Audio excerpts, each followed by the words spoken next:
Your planet tag sa imong ibatang langit.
Sinapit ko ang na gulay na gumabat.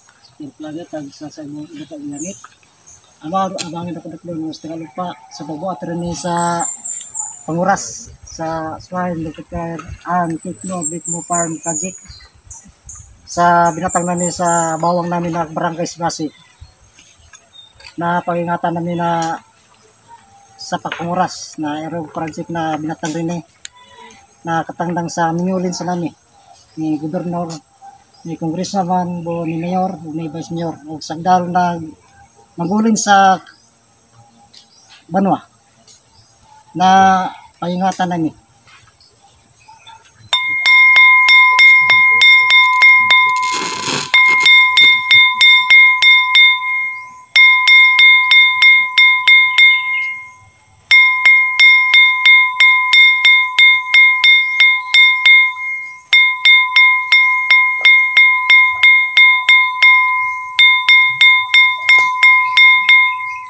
Nakaya binatang namin so panguras na project namin na pero sa labok manok, mugo manok, gamay, pangasi, buhok, tilad. Na akin, yung panguras namin na matangan na project ini sa bawang namin Sibasi na matangan na kay kakapyan na kamayat na pangintawon na amin nagkataw na pag-ingatan kay Dama. Na parilingin namin na namin namon na nilambong namon pagdingan sa lawas namin kay ijara may na ingat sa namin kay yung bunda adya kay magmahimo na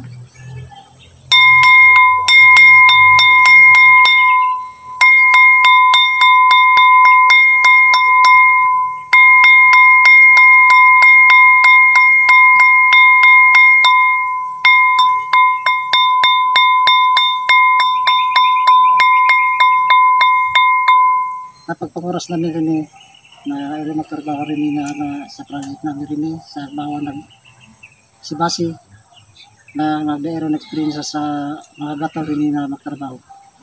May mga sa maguli namin, pangingatan, ilan, aron magabang namin sa bawang namin ng Sibasi.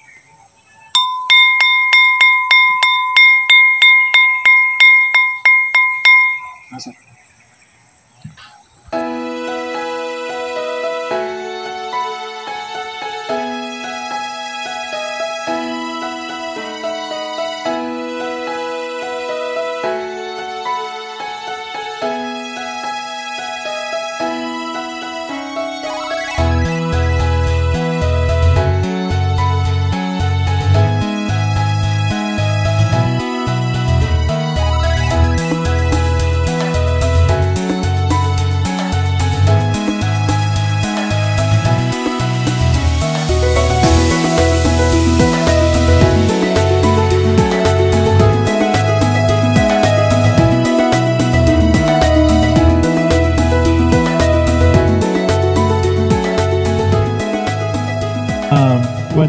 my respect to the good governor, Governor Henry Sevilla Waminal, and of course the same hardworking Congressman Ando Fernando Sancho Waminal.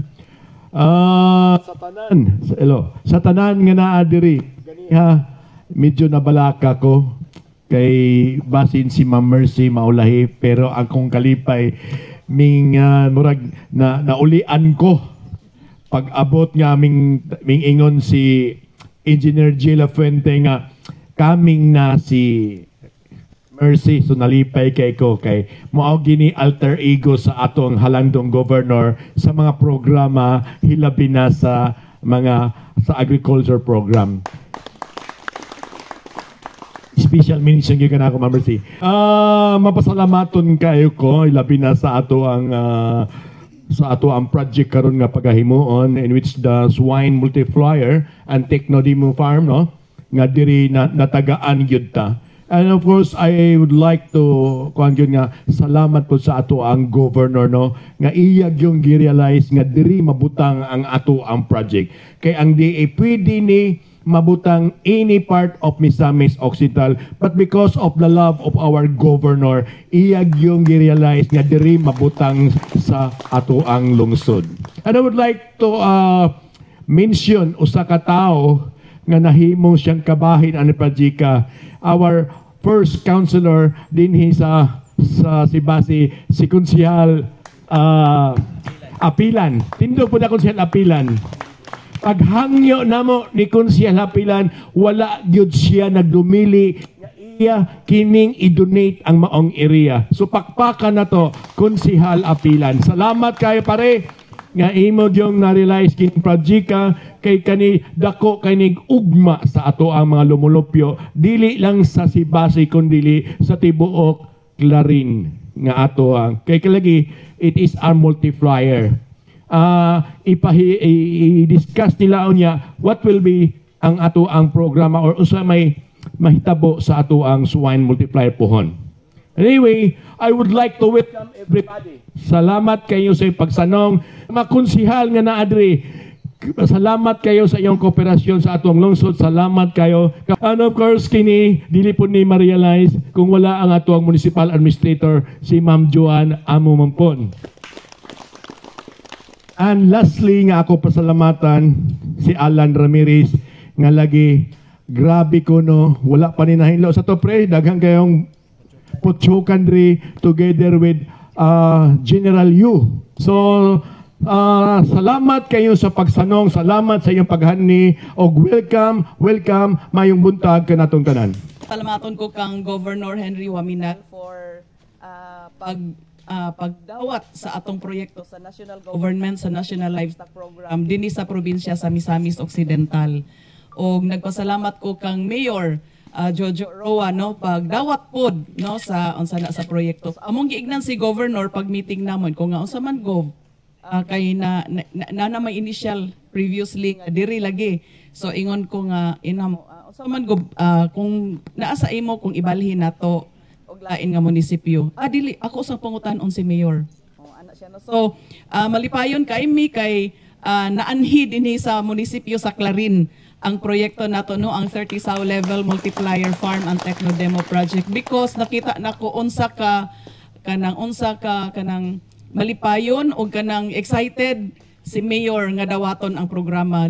Ana mang good kung nakita nimo nga kanang willing, excited unya kanang butabang gyud para sa katawhan. Makita namo nga magmalampuson gyud ang proyekto nga mahatag para sa katawhan. Okay.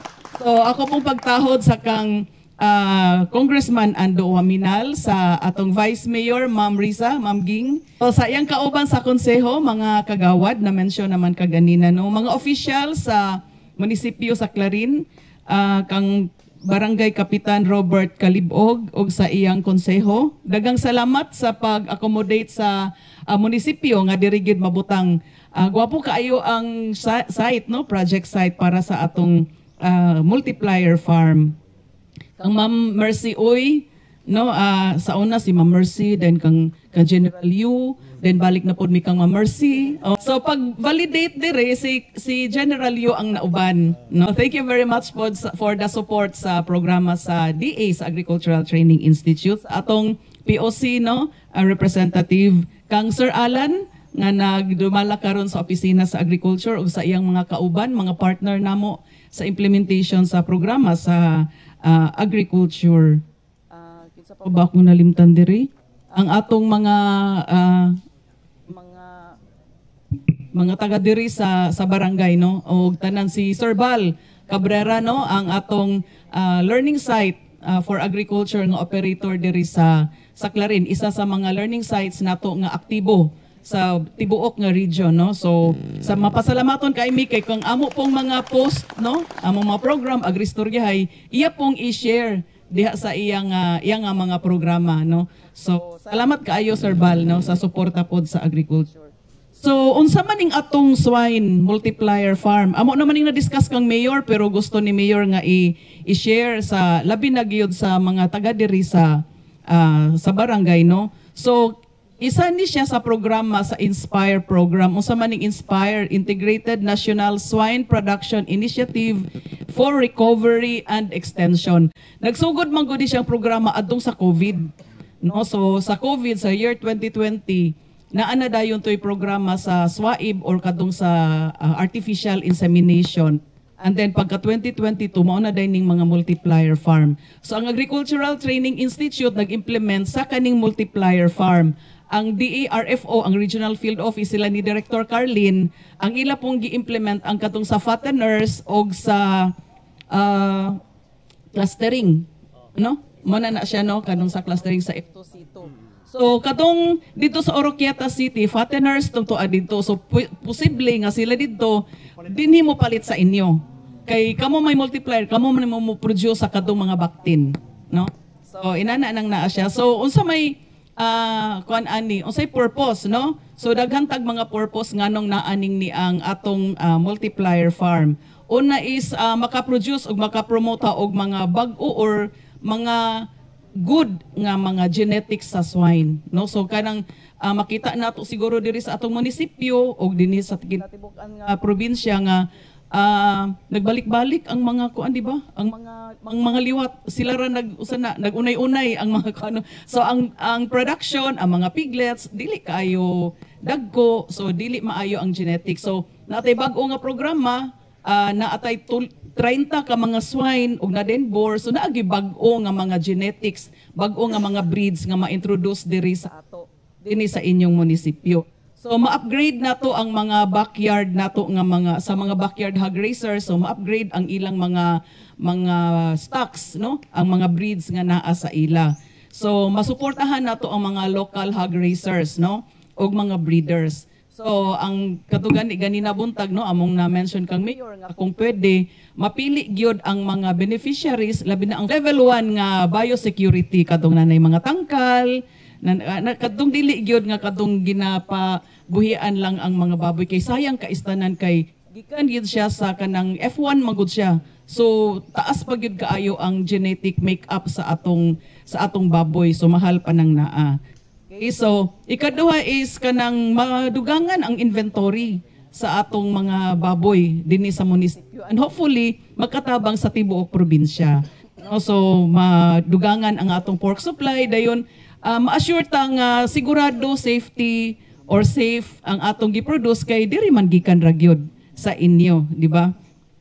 So ang labi na ang lastly is maka-provide og income, dugang income sa atong mga hog raisers og mga potential pa, no, madugangan ang mga hog raisers dinhi sa inyo nga munisipyo.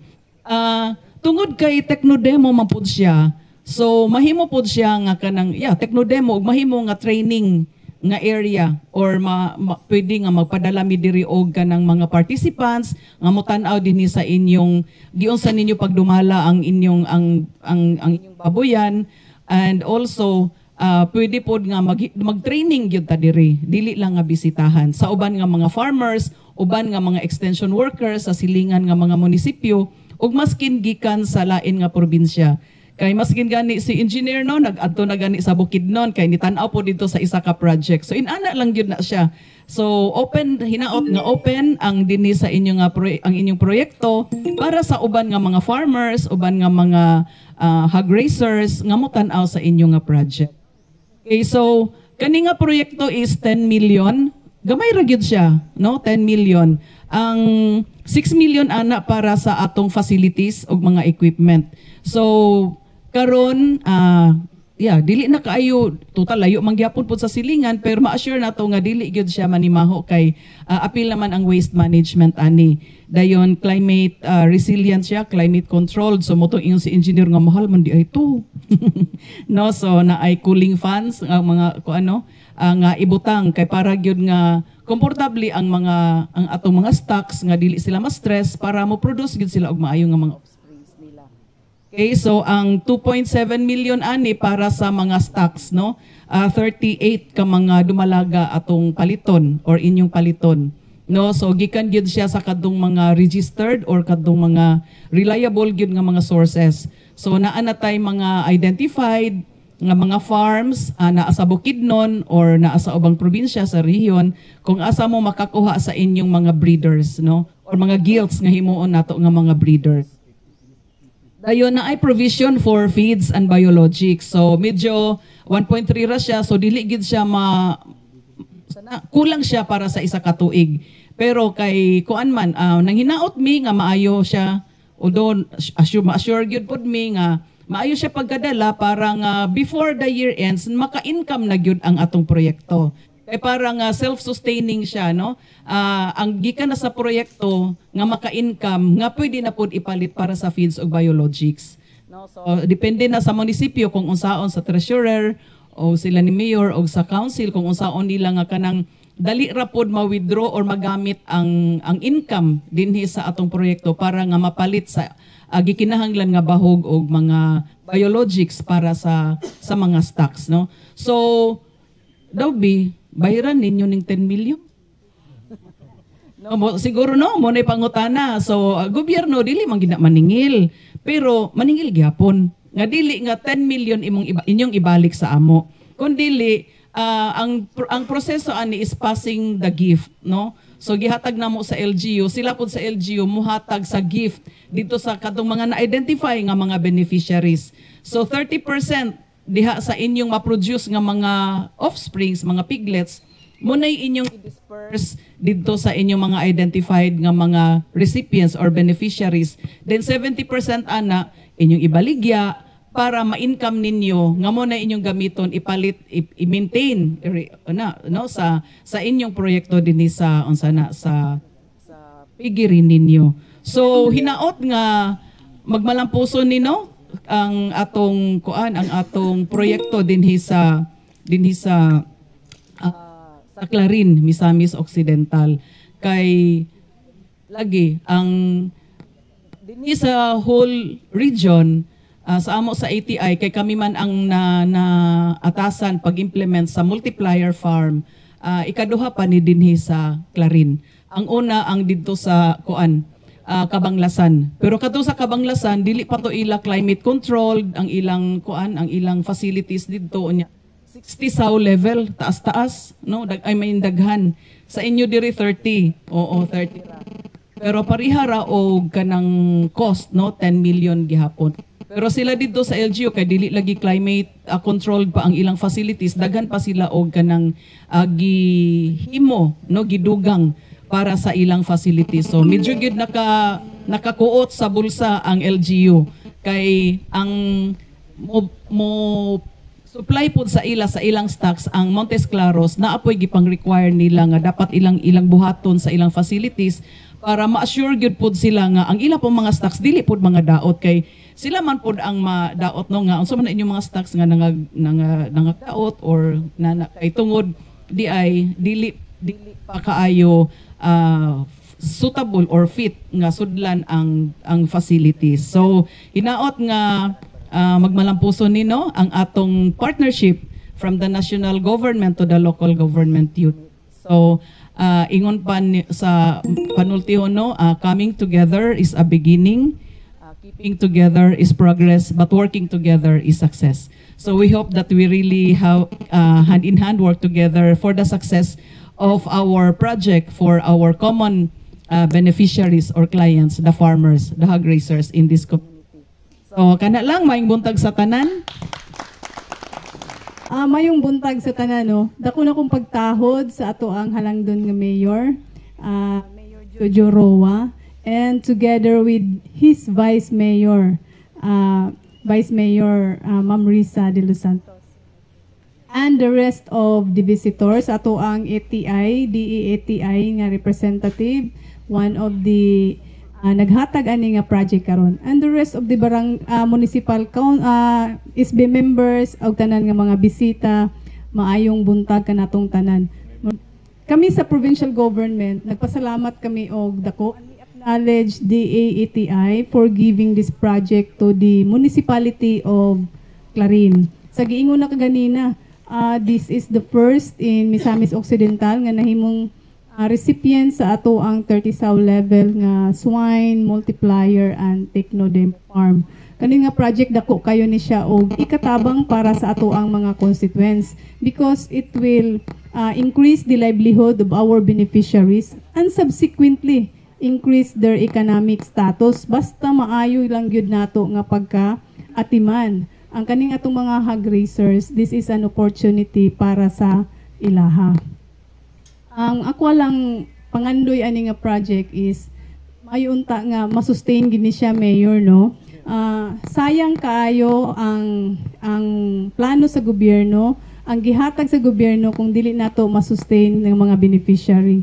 And di na to ma-realize ang atong project nga gitawag nga multiplier. So kung multiplier, mudaghan, basin ma-subtraction ni siya or ma-decreasing. But we will not see it in the negative aspect.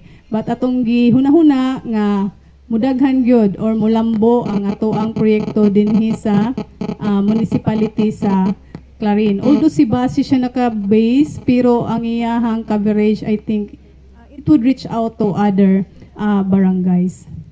The provincial government of Misamis Occidental, headed by our working governor, Attorney Henry S. Waminal, he is giving out his all-out support para aning project. Sa gingon ni Ma'am kaganina, despite the challenges faced aning project, dugay naman unta ni kanang sa iyang gingon nga pwede ni siya i-transfer, no, but the governor is firm together with in coordination with the LGU nga i-retain gid siya sa LGU of Clarin. So mingon gid si Gob nga ihatag gina sa LGU of Clarin. And daghan na kay tuog challenges lagi ani during the start of the implementation. So ang ikaingon lang namo from the provincial government nga kung unsa man galing mga concerns that may arise in the implementation of this project and even sa future pa nga mga endeavors para ini, the PGMO or the provincial government of Misamis Occidental, headed by our governor, is always willing to support at its fullest capacity.